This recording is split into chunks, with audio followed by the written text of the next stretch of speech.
in this training session, I'm just going to conclude credit notes. What I'm going to do is I'm going to show you the influence the credit note has. So first of all, there's a couple of things here we're going to look at.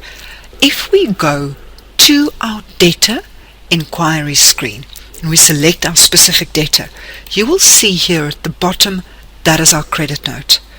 If we look at our document and we say preview, there's our credit note. In other words, this will say it's a copy of the original because we've already previewed or printed the original. So the second and third and fourth time you open your credit note, it will always say it's a copy of the original.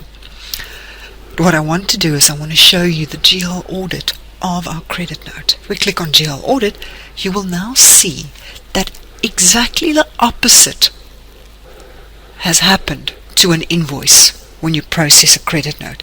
It's going to debit sales, it's going to debit VAT output, it will credit cost of sales, it will debit cost on hand, and it will credit the specific debtor's control account. I also want to show you the audit of stock. So I'm going to say stock inquiries, and I'm going to go to my monitor. Here you'll see there's our credit note. In other words, it has returned one item back to our stock on-hand quantities. Before the credit note, in other words, we had 8, now there's 9 on hand. If you click on your GL audit, you'll see it's exactly the same.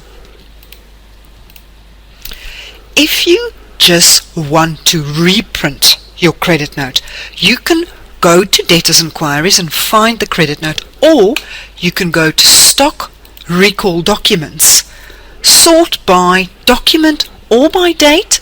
I'm going to say sort by date, and you'll see there is my transaction. If you sort by date, you'll always see the latest transaction right at the bottom. Then all I have to do here is say preview.